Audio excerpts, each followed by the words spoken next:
भाद्रपद कृष्ण अष्टमी को श्री कृष्ण जन्माष्टमी कहते हैं, क्योंकि यह दिन भगवान श्री कृष्ण का जन्म दिवस माना जाता है। इसी तिथि की घनघोर अंधेरी आधी रात को रोहिणी नक्षत्र में मथुरा के कारागार में वसुदेव की पत्नी देवकी के गर्भ से भगवान श्री कृष्ण ने जन्म लिया था। यह तिथि उसी शुभ घड़ी की याद दिलाती है और सारे देश में बड़ी धूमधाम से मनाई जाती है। जन्माष्टमी के दिन भगवान श्री कृष्ण की जन्म संबंधी कथा भी सुनते सुनाते हैं, जो इस प्रकार है। द्वापर युग में भोजवंशी राजा उग्रसेन मथुरा में राज्य करता था। उसके आत्ताई पुत्र कंस ने उसे गद्दी से उतार दिया और स्वयं मथुरा का राजा बन बैठा। कंस की एक बहन देवकी थी, जिसका विवाह वसुदेव नामक यदुवंशी सरदार से हुआ था। एक समय कंस अपनी बहन देवकी को उसकी ससुराल पहुंचाने जा रहा था। रास्ते में आकाशवाणी हुई, हे कंस, जिस देवकी को तू बड़े प्रेम से ले जा रहा है, उसी में तेरा काल बसता है। इसी के गर्भ से उत्पन्न 8वां बालक तेरा वध करेगा।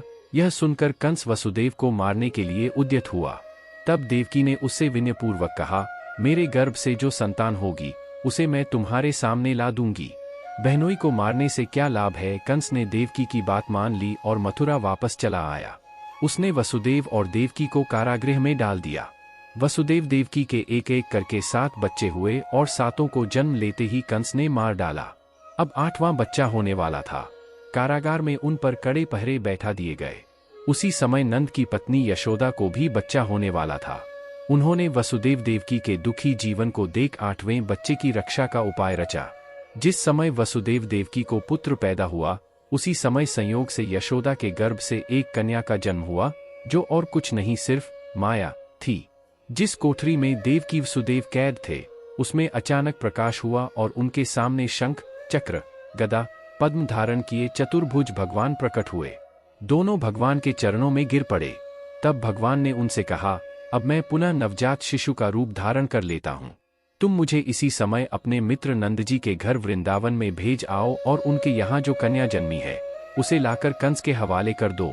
इस समय वातावरण अनुकूल नहीं है, फिर भी तुम चिंता न करो। जागते हुए पहरेदार सो जाएंगे, कारागृह के फाटक अपने आप खुल जाएंगे और उफनती अथाह यमुना तुमको पार जाने का मार्ग दे देगी। उसी समय वसुदेव नवजात शिशुरूप श्री कृष्ण को सूप में रखकर कारागृह से निकल पड़े और अथाह यमुना को पार कर नंदजी के घर पहुंचे। वहां उन्होंने नवजात शिशु को यशोदा के साथ सुला दिया और कन्या को लेकर मथुरा आ गए।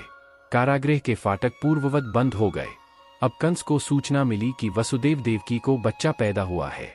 उसने बंदीगृह में जाकर देवकी के हाथ से नवजात कन्या को छीनकर पृथ्वी पर पटक देना चाहा, परंतु वह कन्या आकाश में उड़ गई और वहां से कहा, अरे मूर्ख, मुझे मारने से क्या होगा? तुझे मारने वाला तो वृंदावन में जा पहुंचा है। वह जल्द ही तुझे तेरे पापों का दंड देगा। यह है कृष्ण जन्म की कथा।